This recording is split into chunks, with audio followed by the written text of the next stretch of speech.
नमस्कार दोस्तों, जय जोहार। कहानी में अभी तक आपने देखा कि किस तरह अनजान कबीले वाले टंटे भील को अपने साथ ले गए थे और वहां उनकी देखभाल कर रहे थे। साथ ही दूसरी तरफ सुनरेल गांव के पटेल, जिन्हें कि ये पता चल जाता है कि टंटिया मामा अचानक से रास्ते से गायब हो गए हैं। तब सुनरेल के पटेल टंटिया मामा की खोज में पूरे खरगोन जिले में अपने आदमी भेज देते हैं। वहीं दूसरी तरफ टंटिया भील के हंसबरपुर अपने साथियों के पास न पहुंचने के कारण बिजने परेशान थे। अब कहानी में देखिए आगे। अगर आपने अभी तक हमारे चैनल धरती आबा को सब्सक्राइब नहीं किया तो जल्दी से कर लो। आपके सब्सक्राइब करने से हमें ऐसे ही और कहानियां आप तक पहुंचाने में मोटिवेशन मिलता है। और हाँ, लाइक का बटन जरूर से दबा देना। तब तक मैं इंट्रो चलाता हूँ।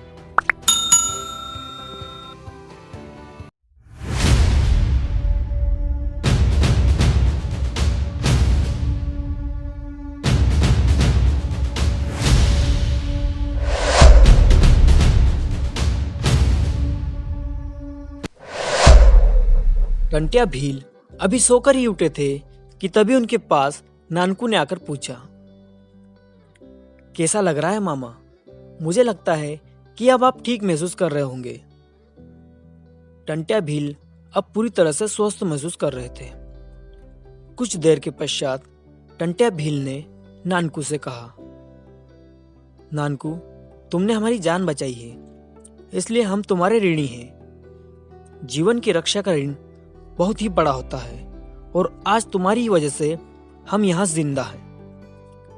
नानकू टंटिया मामा की बात सुनकर मुस्कुराकर कहने लगा, मामा, आप हमारे पालनहार हैं और आप हमेशा गरीबों और दीन दुखियों की देखरेख करते हैं।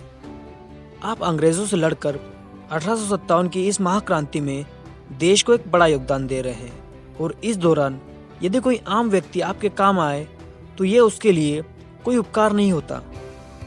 उस तरह से हम तो अपना कर्तव्य ही पूरा कर रहे हैं। लेकिन टंटिया ने उसकी एक भी बात नहीं मानते हुए कहा, नहीं, हम फिर भी तुम्हारे इस उपकार के प्रति कृतज्ञ हैं। यदि तुम इस तरीके से मेरी बात नहीं मानोगे तो हमें सदा ही खेद रहेगा कि हम आपके उपकार का बदला नहीं चुका सके। नानकू टंटिया की इन बातों को सुनकर दुविधा में पड़ गया और कुछ सोचकर कहने लगा, परंतु मामा। फिर टंटिया ने कहा, तो ठीक, तुम ऐसे नहीं मानोगे तो आज से तुम्हें हमारी मित्रता स्वीकार करनी पड़ेगी। इसके बाद नानकू उन्हें एक ऐसी जगह ले गया जहां बहुत सारे लड़के किसी तरह की युद्ध कला का अभ्यास कर रहे थे। टंटिया भील उन्हें देखकर चौंक गए। उन्हें याद आता है कि ये तो वही गोरिल्ला युद्ध का अभ्यास कर रहे हैं जिसके जरिए तात्या टोपे ने अंग्रेजों के छक्के छुड़ा दिए थे। पर दुर्भाग्यवश तात्या टोपे जैसा शेर अंग्रेजों से लड़ते लड़ते शहीद हो गया। लेकिन टंटिया ने तात्या टोपे की बहादुरी और छापामार युद्ध प्रणाली के बारे में बहुत सुन रखा था। वो गोरिल्ला युद्ध का महारथी योद्धा 19 साल पहले 1859 में ही देश को अपना बलिदान देकर शहीद हो चुका था। अब टंटिया को इस गोरिल्ला युद्ध के बारे में उत्सुकता होने लगी। वो नानकू को इस बारे में पूछते हैं, तुम लोगों को इसके बारे में और क्या क्या पता है? टंटिया के ऐसे पूछने पर नानकू ने उन्हें बताना शुरू किया। गोरिल्ला युद्ध कला बहुत समय से हमें सिखाई जा रही है। हमारे किसी पूर्वज ने ये कला 1857 की क्रांति के शुरुआती दिनों में एक बड़े ही महान और पराक्रमी मराठा तात्या टोपे से सीखी थी। तात्या टोपे ने यह कला छत्रपति शिवाजी महाराज और उनके मावला लड़ाकों से सीखी थी।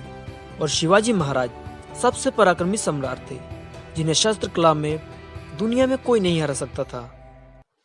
सबसे पहले हमारे पूर्वज ही इस कला को तात्या टोपे से सीखकर यहाँ लाए थे।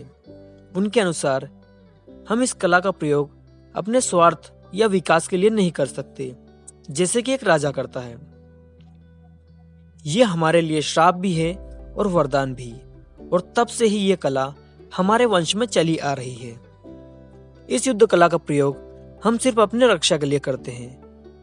उनके अनुसार ये कला बहुत ही ज्यादा शक्तिशाली है और अब तक हम इसके बारे में मात्र 15% ही जानते हैं। पुराणों के अनुसार इसकी पूरी सिद्धि कर लेने वाला व्यक्ति महाशक्तिशाली बन जाता है, परंतु धीरे धीरे यह कला विलुप्त होती जा रही है। साथ ही हमारे पूर्वजों ने एक और बात बताई है कि इस कला की पूरी सिद्धि कर पाना हर किसी साधारण व्यक्ति के लिए संभव नहीं है। इस कला में पूरी तरह पारंगत सिर्फ दिव्य पुरुष या स्त्री ही हो सकते हैं, परंतु फिर भी यह कला हमारे बहुत काम आती है। इसके बाद अचानक से टंट्या भील की नजर नानकू पर पड़ी। टंट्या ने देखा कि नानकू उन सभी अभ्यर्थियों से अलग खड़े होकर अभ्यास कर रहा था। उसका अभ्यास करने का तरीका बहुत ही सटीक और संतुलित था।